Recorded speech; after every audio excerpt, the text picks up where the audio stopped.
Let's get this sound effect right here. No Pink Floyd anymore. We are going with some more humble audio. It's office hours. EVC and Gavilan. Hello, Professor Danny. I think you're a stupid head. There we go. I think that's pretty good. Don't ever call me a stupid head. Oh, one of these days I'm going to figure out how to get this going in a better transition. Office hours, Gavilan, Evergreen. Look, summer hasn't even started. Some of you are not in my class until fall. Very briefly, something came up and it inspired me to contact you guys. So, really quick, let's go to this one. Summer school. Yeah, it's 17B. If you were in the History 1 class that was canceled and you want to add this 17B online at Evergreen, you need to show up at the orientation, which is listed in the class schedule. It's January 20th. I'm sorry, June 20th in the library. Look it up in the EVC schedule. Come get an ag code.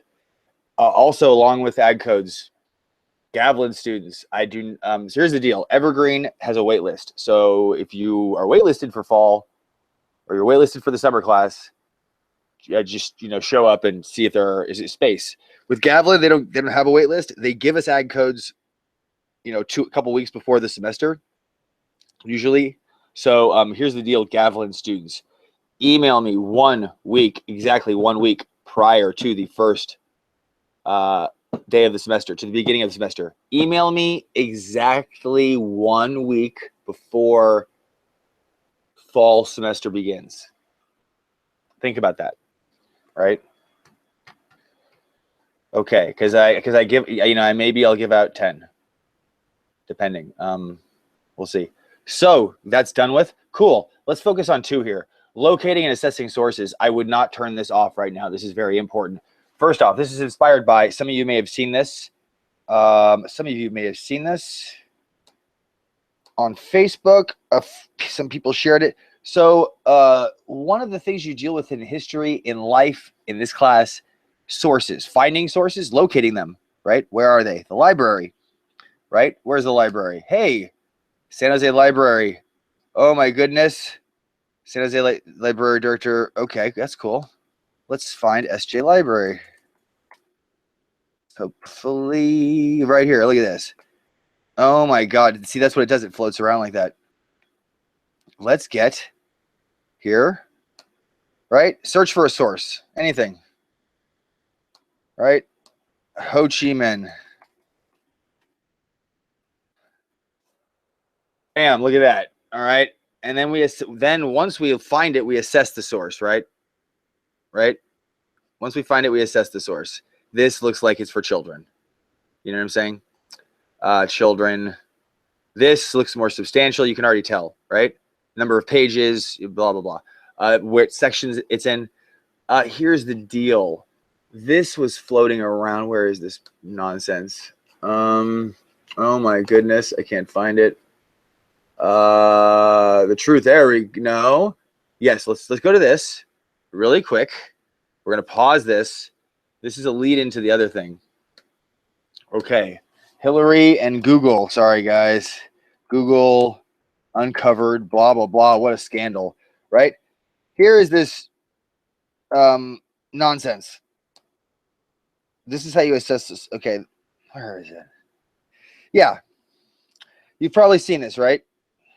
Hey there, everyone. I'm Matt Lieberman. Oh my God, Matt's gonna tell us. Yeah, for anything and everything: news articles, T-shirts, memes, and even illegal downloads of their favorite television shows. Yep. It's the most widely used search engine in the United States and Europe, and still has a widespread hold across global search. Search engines and much of the internet are based on the principle that the more people care about, search for, or visit something, it'll rise to the top and be seen by more people. There's an inherent trust in what search engines offer us because they answer our questions. Even now, popular search engines have an autocomplete function. So as you type something, it's attempting to answer your question for you before you even finish. And we assume that the results and recommendations offered by that autocomplete are things that people have actually been searching for and might actually help us solve our problem. When you put what's 79 divided by 5 into Google, the answer is always 15.8. When you ask, how do you make in the pizza calculator, dough, you're going to get a bunch of recipes for okay, so first off, questionable analogy. That's a questionable analogy, right? He's going to compare a math equation, which has a concrete answer, to searching for Hillary Clinton. That's called a questionable analogy. Basically, here's the deal. This guy claims that if you type in Hillary Clinton CRI, you do not see criminal record, probably because she doesn't have one. You see crime reform, crisis, crime bill, criticism of Obama. These are not really, they're basically saying that Google is trying to make Hillary look good by only allowing you to see, if you type in Hillary Clinton, it'll say Hillary Clinton is a wonderful person. Do you want to see Hillary Clinton's going to be president? You're not going to see Hillary Clinton is a mean lady, right? Basically, that's what this guy's arguing. First off, here's the deal. The only thing about it is you have to actually type in Hillary Clinton and then the letter CRI, right? Because they want you to see criminal record. They don't want to show you criminal record. Apparently, Bing shows you criminal record, right? Even though Hillary Clinton doesn't have a criminal record. So I'm assuming that, Fox News watchers use Bing. I don't know who uses Bing. Bing's horrible. But unless your parents work for Bing, and then I'm sorry. Here's the deal, okay? Let's just type in Hillary Clinton. Let's not, because this is a cherry-picked scenario. This is how you assess the source. First off, let's assess the source. Who is this guy? Who is this guy? Where'd he go? Where'd he go? Who is this guy? Because of that principle. Look at this guy, okay? Every time, it seems like this, he's just this college age kind of guy. He's nonpartisan, right? Oh, yeah. Single, white guy, looks kind of alienated, probably libertarian, anti-government, conspiracy theory. And sometimes if you go down that road, you end up in a white supremacist little humble pie there, okay? So be careful, right? Like this guy looks like he got dumped by, this guy looks like Chelsea wouldn't even go on a date with him, right? Maybe doesn't like Clintons. He maybe has a thing against women. Who knows? See, now you have to assess me as a source. I'm being bitter and angry at this guy. Here's the deal, though. Like the lone white guy maybe shouldn't be the one delivering the message if you're trying to convince people you're not conservative, right? You're not biased, because if you were conservative, that would be bias, right? You don't want to be biased. It's okay to be conservative, not okay to be biased in this instance, because he's trying to do like journalism. For example, this guy, some of you may have seen this video. Oh, look at this guy. He just really lays down the facts here, right? About the George Zimmerman, Trayvon Martin incident, right? This kid who got shot, this guy Zimmerman shot him, circumstances of which, whatever. This was supposedly this nonpartisan, the same person on Facebook I know shared both of these, who happens to be a really conservative person, which is totally cool. He's a wonderful guy. But here's the deal. If you're trying to put culpability, put blame on Trayvon Martin, the young black kid, remember that shooting? Maybe the bald-headed white guy isn't the best person to deliver that message. Hint, hint. Hint, hint. Back over here, though. So, Hillary Clinton. We're gonna debunk this right now, right? Hillary Clinton? Okay, Trayvon Martin, that's funny. Let's just type in Hillary Clinton. Oh my goodness. Hillary Clinton. Oh, now it's gonna say Trayvon Martin. This is based on my search history, right? I gotta clear my search history. Clear search history. Oh my goodness. Well, let's see. Hillary Clinton. Okay, now this whole thing's Hillary Clinton. Benghazi, right? Her opponent. Hillary Clinton. Let's put MON. Monsanto money. Oh my gosh. Hillary Clinton. Watch this. Hillary Clinton G. Great lady. Oh, gun control. Okay, Goldwater. She supported Goldwater. Goldman Sachs. It's Goldman Sachs, right? Money, corruption. I think that they're reaching on that one. For example, let's delete Hillary Clinton. Let's search George Bush. If Google is so in the bag for Hillary Clinton, they have to be just ripping George Bush when you search his name, right? I searched George Bush lie already. See how it's purple? That means I typed it in. George Bush, library, senior. It's purple because I typed it in. God, this is ruining my whole thing. George W. Bush. Inauguration. Look at that. Right? Think of Iraq. Do we see Iraq? No. How about D for, I